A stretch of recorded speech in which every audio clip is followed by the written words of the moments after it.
Hey there, gorgeous! Hope you're having a great day. Today's video is all about the hair. I've made some changes. If you are on Instagram, I just recorded my hair color routine and it's in one of the highlights on the top of the page under hair. So if you want to see my entire hair color process, the little mini video is on there.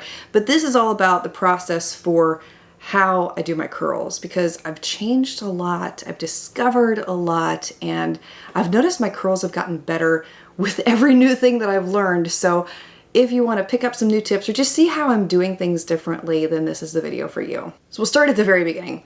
After I wash and condition my hair, I apply my styling products to wet hair in the shower. And I recently discovered this leave-in conditioner from Sephora. It was a little sample that was sent with an order that I placed, and I fell in love with this stuff and I swear by it now. I put it in my hair with praying hands, and they tell you to put it in with praying hands so all the strands get coated with the leave-in conditioner. This is one of the steps that I was leaving out the most that I didn't know was so important, but supposedly curls need a lot of moisture, and so when you're using a leave-in conditioner, it helps to bring that moisture back in. And then after I squeeze out a little bit of the excess water, I will go in with my Bounce Curl Light Hold Creme Gel, apply that to the ends, scrunch it through. I like to rake it through my hair at this point too and start to define the curls with my hands. And I also squeeze out some of the excess water here too. And then I plop my hair. But I found a hair towel on Instagram that I am madly in love with. This is from Moonstone7. This woman is amazing. She created this hair plop towel in the midst of COVID, and it has turned into an amazing business for her. And I gotta tell you, the product is high quality. It's a cotton towel, and you just use it like you would a t-shirt like we were using before, but it's made for your hair. So you snap it to the back of your neck, and then you wrap it around your head. And I love this thing. It does a beautiful job of soaking up the excess moisture and prepping your hair for diffusing. Now, what I'm doing with this hair towel is a little controversial. You can leave it on for an hour, you can leave it on for 2 hours, 3 hours, it's really up to you. But one thing that I tried recently, because I was just so exhausted one night, I washed my hair, I put it on, and I went to bed. Now, I only slept for about 6 hours, truly. But when I got up and I took my hair out of the plop, and I diffused it, oh my gosh, the curls were incredible. And I was amazed by the longer amount of time that I left my hair in the towel, how much more defined my curls were. But there were a few of you who were concerned when I had mentioned it and said, hey, you know, you can get fungus, you can get irritation on your scalp by continually doing this. And that may be true.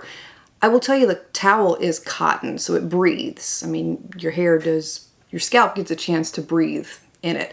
I don't do it that often. I do this like maybe once every 2 weeks, and I haven't noticed any issues with doing it. I mean, if you want to be more cautious, I would say don't do it like all the time, but if you want to do it every now and then, it does make a difference in your curls.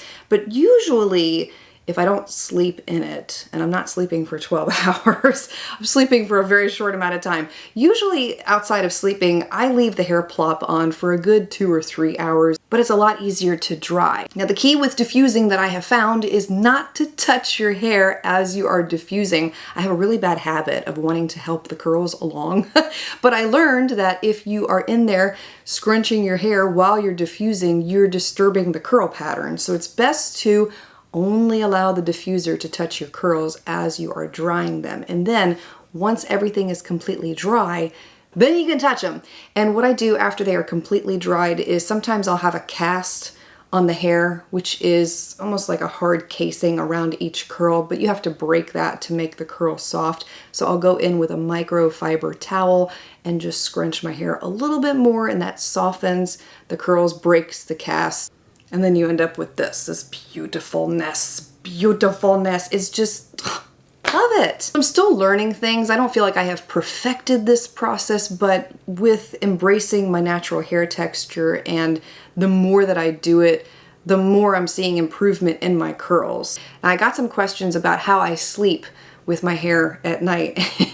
I've tried a number of different methods for sleeping. What works the best for me is literally taking all of my hair up above my neck and laying it on a pillow above my head. Like, no joke. And yes, it does stay like that all night. I'm not one to really move around a lot when I'm sleeping. If you do, then Moonstone7 also sells a new sleeping bonnet that she just created. It's a satin sleeping bonnet, and it's supposed to hold moisture in the hair and keep everything intact. I would recommend looking into that for more restless sleepers at night, but for me, this method works really well, and that's how I keep the curls intact. And I can keep them looking like this for at least 3 or 4 days before they start to lose the bounciness. So I hope that this has helped someone who has been interested in this topic. I know this video probably won't get a lot of views, and that's okay. But at any rate, if it helped just one person, then that's all that matters. And if you found it helpful, I hope that you will give this video a thumbs up. If you would like to be notified of more videos like this in the future, you are always welcome to subscribe. And if you're interested in anything that I shared here today, everything will be listed and linked for you below in the description box. Thank you for being here, for taking the time to watch. I speak love, peace, and joy into you and into your home, and I look forward to seeing you again next time.